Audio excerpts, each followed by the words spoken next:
two quarters, we have two character models on the screen for SluG. An Icy's player, of course, the King of Philly? Is that what they call him? That's not what I would call him, but the Prince? Because he's a 717 in my mind. He's like a sub-region over there. But I see. yeah, I mean, right now he probably is the strongest player. Stango's in Delaware now. Right. And I'm not really playing that much anymore.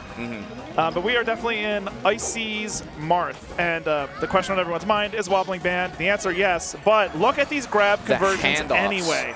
And just watching over this weekend, just like on it from an overall view, the handoffs, I think the wobbling ban has had an intended consequence, or like the outcome of the ban has had an intended consequence where the punish is still strong. Players are having to meet that execution barrier, but they're not totally out of it in terms of like their grabs still are very strong. Yeah, and I don't want to get political over it right now, but one thing I really like about it is that stage positioning is suddenly more relevant for the Ice Climbers. Because if you're near the corner, you can predict where Nana's going to throw, versus if you're in the center of the stage, you can't really. Yes. The way that works, you know, the RNG for the Nana's throws. Yeah. And so we're going to get a couple more handoffs, likely into the smash attack. Can't quite finish it. There have been a couple drops from SluG this tournament. He is really consistent at finishing them. Usually, we'll see if he can keep it consistent this set, because Logan will not have mercy, that's for sure. Absolutely. Yeah, but Logan's a little bit struggling to find his footing. I see him actually taking to the air quite a bit, which is, I think, a change of pace from what is maybe traditionally meta in the matchup, which is a very grounded Marth that down tilts a lot. And then in the chance that the Ices comes in stuffing with maybe like a short hop fair. I've seen some takes on the matchup in the past where you go to a platform and you threaten to run forward or come straight down with fair, or like empty land into down tilt.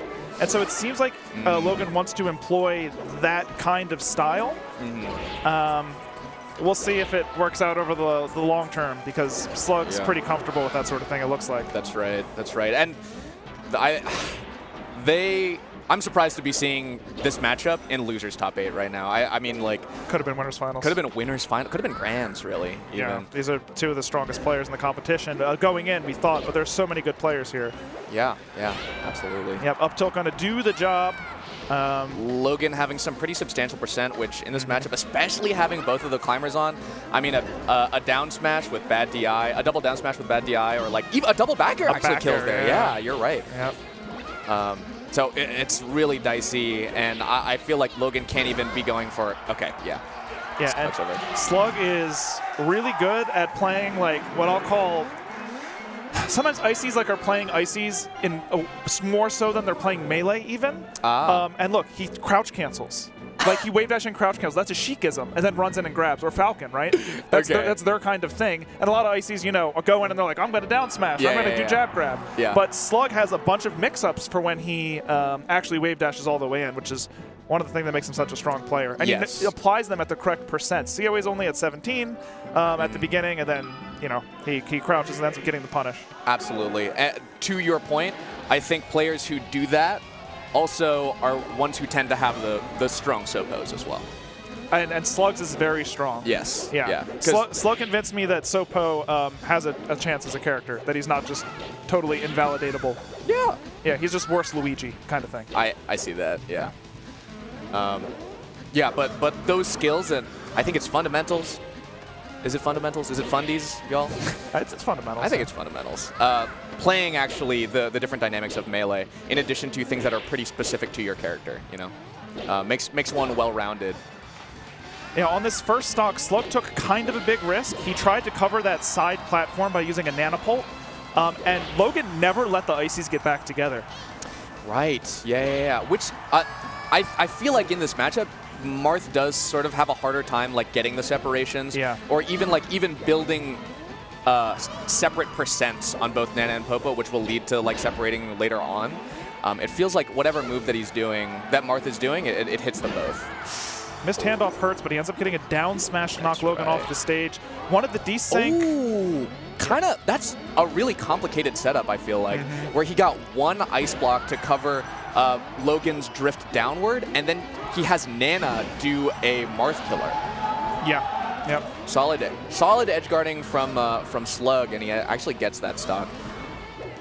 Even in this game too now, and Logan's struggling to find, I think, center stage. And honestly, I feel like when Logan gets center stage, he's kind of afraid to use it even. Yeah, and I mean, I wanted to applaud SluG for understanding what's going through the mind of someone who's fighting ICs. Most ICs, when the Nana gets pushed back, immediately have this compulsion to sort of back up and get back with her. He moves forward a little bit with the down smash to protect the space in front of him, and it makes players think twice, like, do I really want to chase all the way?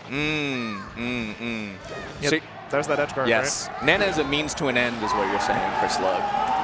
Yeah. Nana, yes. SluG is being Machiavellian. SluG is a gamer. He wants to win the game, and he'll do anything it takes to get there. Oh my gosh, a phantom forward smash. We see Logan not happy about that. How could you be? Yeah, imagine getting a phantom and being like, yes! It's damage! Ooh, I think really dangerous down air, and I'm not sure. Logan has been having some of these moments where on shield, like, it's working a lot of the time, but when it doesn't, SluG takes full advantage.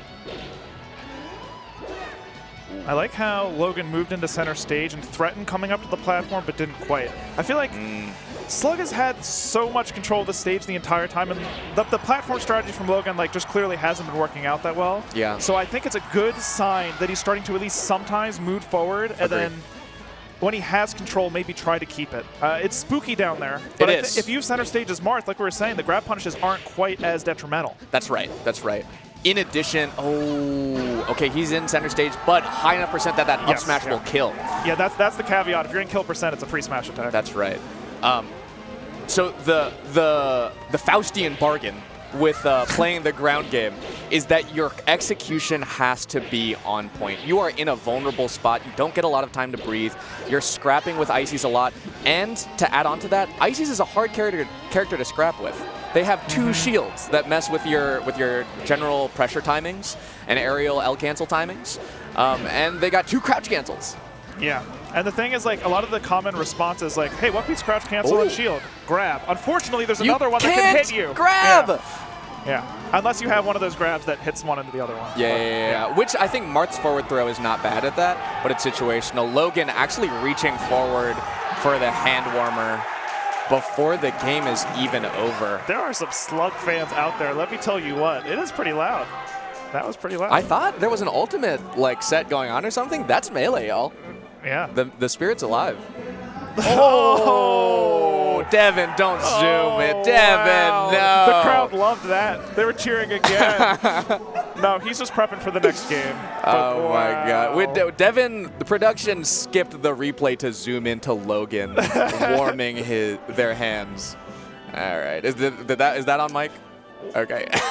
One thing that I admire about the way Logan plays the game is very often, usually it's in between stocks. This time it's in between games.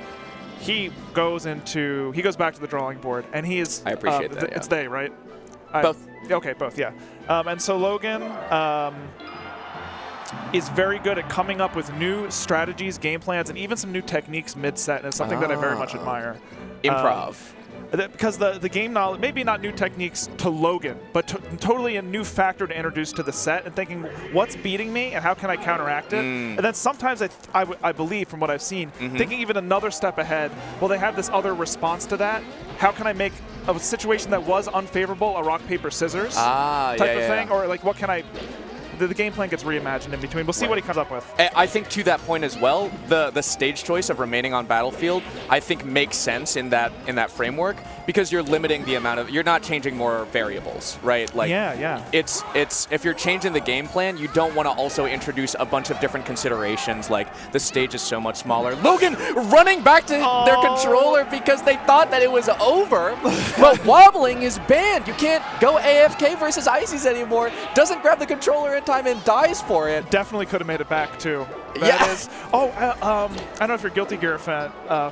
Washige no when they put down the controller. It reminds me of that moment. Oh, okay. That one's for all of you a out very there. niche group, yeah, who watched. I think it was XX or something, or I don't remember. There are dozens of us. Yeah. All right, should be a pretty bread and butter, cleanup for Logan. Unfortunate early death for them, but SluG coming down. I think. I like that back air and that Blizzard, and that invisible. Blizzard and the grab. That could be a handoff. Misses the handoff that time. A little trickier. Maybe Nana wasn't quite in sync the way they usually are. Yeah. Also, that down smash that sent Logan off the stage is exactly the price that you pay if you flub or aren't paying attention exactly on the ground game. You just eat the fastest down smash. It's like frame 4 or whatever. And like even Popo's was pretty devastating. Now with Nana, it's a kill move. Okay, we have the Icy separated against an opportunity that you mentioned before. Isn't that common for Marth? What can we do with it? I love that juggle, actually. Yeah. Logan not overextending versus Popo and taking the hits on Nana when he can. Yeah, but then just still not a hit on Logan, and it's difficult for the solo climber to really do that much to Marth. That's scary. But at this high of a percent, it can still be the stop, of course. SluG scouts out the roll and double down smash seals the deal as a platform tech chase. Logan did not want to be teching outward. Oh, this is something too. Oh, very, very scary situation, actually. And SluG is just rushing back to the center of the stage because Logan seems to be giving it up. And that means that like that last hit didn't lead to a kill. Instead, there's this long extended edge guard scenario that needs to be performed, and there's a chance that they can make it back again. Yeah, that's right. And I think like that's a fundamental difference, or that's a shift that someone has to go through as well. When you kill Nana, you're kind of playing a little bit of a different character. You have to sort of change your risk tolerance, and that in turn affects your decision making. You know, and if you don't, like you're playing scared versus Sopo. Yeah. True. And speaking of Sopo, that was a very quick Nana kill for a Marth, the Marth Icy set that we've been seeing so far. Yeah. Good omen for Logan, but he's knocked off the stage now. That's right, and down 2 games, so crucial. This is the #1 seed for the tournament. This is the #1 seed in the first round of losers top 8. Oh, I think that's gonna be it. Marth killer and Logan on potentially the last stock of their SmashCon Fall Fest, but SluG gives it right back.